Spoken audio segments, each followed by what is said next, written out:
hillside job, dude. Hillside? Nothing like popping the equipment cherry on a fucking hillside in Oakland, right? Probably won't get in it on the hillside, but you know, hey. Awesome. Fantastic. So Real pumped, man. You're ready. there was a lot of information in this chapter. What chapter? Chapter 6. Of what book? Can you give me a shot of that? Beyond Positive Thinking, Dr. Robert Anthony. Program your mind for the best. So I listened to this 3 times. Finally sat down this morning with the book open, where I could make some, I could highlight some stuff because, man, there's a ton of info in here. Yeah. It's a lot. So, I don't know. I can't. It's hard for me to just hone in on one thing, but I will tell you that this entire book is building up to teach you how to properly train your mind. And again, you know, our life is based on the premise that what we believe is true, right? I mean, that's, if you believe something, it's true to you. And, you know, the extreme side of that, he talks about, I don't know if it's earlier chapters or more chapters coming up, but think about people with multiple personality disorder, right? Like their mind literally believes that they are that person at that time, and it's all a function of their mental state, right? The main point that I got out of this is it's the visualization of your goal and who you are at that time, and being able to see it as an actual picture in your head, because it ties emotion into it, and your brain then, your subconscious then, its job is to go out and make you right. So if you're seeing that image, then your life will start to attract the things that are going to get you there.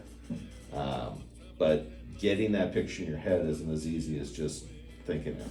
So I see you do this a lot, Shawn, where it's easy to get beaten down in construction, and see, Shawn always manages to stay positive and keep that image of success alive, and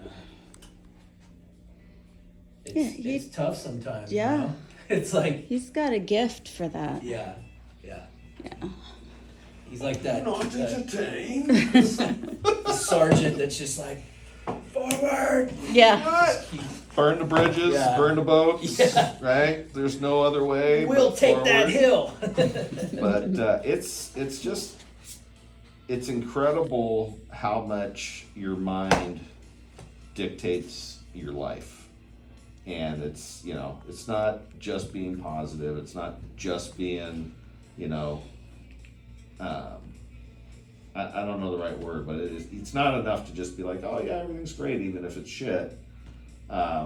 Gratitude is a big part of it, right? Because there's something every day to be grateful for.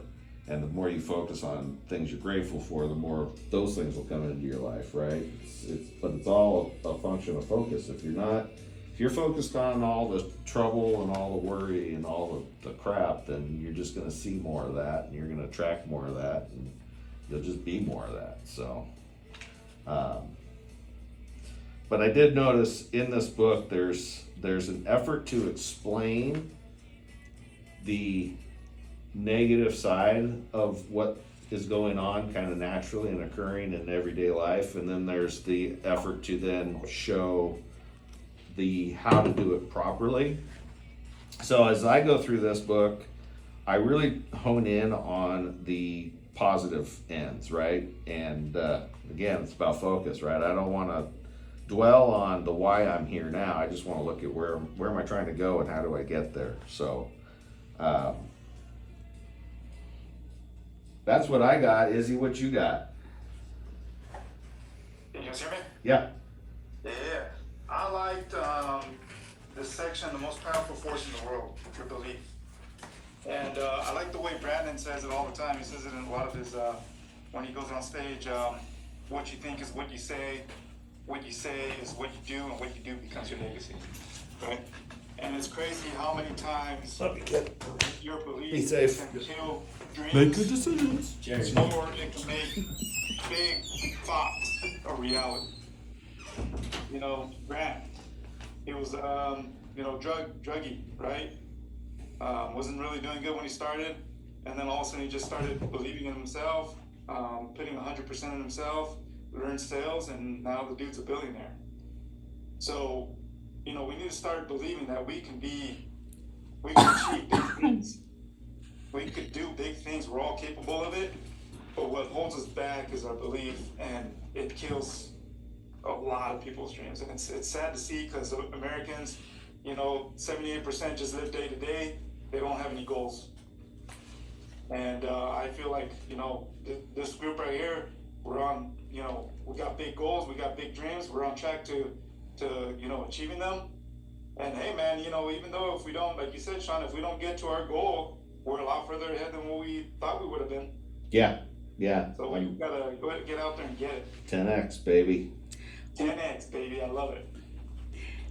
There was an interview recently, Donald Trump with, I want to say maybe it was Oprah from a long time ago. I saw that. Yeah, where Back when she liked him. Yeah. Where a girl got up, a woman in the audience said, what advice would you give an average person like me? And he just zoned in on average. Said, average, you are not average. And he just, I love that. First of all, you gotta not call yourself average, because you're not average. Right, yeah. I think that on that positive self-talk, little blurb in there, I think one thing that stands out when I look at that to me is intuition, and like trusting your own intuition. The older I get, the more I've talked about this before, the more I start to trust what, like, my initial gut feeling, my poker read on people, companies, things that are happening. And as time's gone by, I've went more all in on trusting that intuition, and it pays off. Like we all do. We should trust ourselves, because our life experience is helping mold that and create that indicator. And so, in the past, like, oh no, I must be wrong, and kind of doubting myself, but knowing there was something else going on, a physical manifestation of my body telling me, no, you're right about this, but I convinced myself otherwise in the past, and it didn't work out too well some of those times, my intuition was right. And so trust yourself. So your intuition was right, and you didn't follow it. Yeah, I just ignored it for whatever reason, and I'm just not gonna go down that road anymore. I had to kind of like beat my head against the wall or get burned by the fire multiple times to figure out, Trust that. I kind of knew that was, Right. So there's like, you start to figure out how to set healthy boundaries or avoid toxic situations, Right. Crazy. There's I forget who talks about, there's a study about how your gut and your mind are actually more connected than we think, right? Yeah. And that whole intuition, that gut feeling is literally your gut brain talking to your other brain. Yeah. So, couple of last lines I just want to read. So, we become what we think about all day long. You and I are walking, talking evidence of our beliefs. New thoughts programmed with repetition and imagery become dominant thoughts. Dominant thoughts and beliefs control our behavior. Each one of us has proven that this works. So once our subconscious gets a hold of a new thought, our brain, mind functioning together through our central nervous system will take over, and we will automatically assume the new behavior patterns. The key is to be able to picture or imagine the end result so vividly that it appears real. And then somewhere here, so it talks about if you have a hard time visualizing things, if that doesn't come natural to you, then focus on the feeling.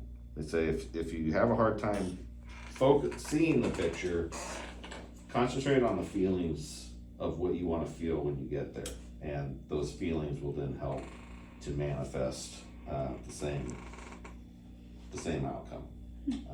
And it also talks about relaxing. We'll cover it in chapter 9, but it talks about getting that calm and allowing yourself to get out of the noise in your head. Meditation, man. Meditation, baby. Just like that dude. What was his name? Siddhartha? No, I just read his book. Surrender Experiment. Oh. Can't remember his name. Oh, right. It's more, I feel it is more difficult to meditate nowadays and get in that quiet space because we have all this noise all the time, right? And it's I don't know the right word, but it's like we need this to help keep our presence out there. But yeah, like go home, put the phone down, and literally be present. Yeah. It's a lot. I think that life, baby.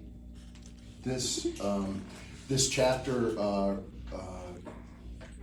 made me think about The Secret, and The book? yeah, Okay. yeah, and the movie or whatever but the we're imprinted by all of the things that we hear and see, and most of it is negative information, right? I mean, the world just feeds on negative information. It's all we report in the news, and, Yes. and we're constantly reminded and influenced by other people's opinion, and that becomes our belief. And I like what he says about programming, and if the data input is wrong, then the outcome is going to be wrong. Right. And the importance of manifesting a positive self-imagery, which is hard to do. I mean, we're hard on ourselves, and we inherently want to think that we can always do better, and we seem to beat ourselves down.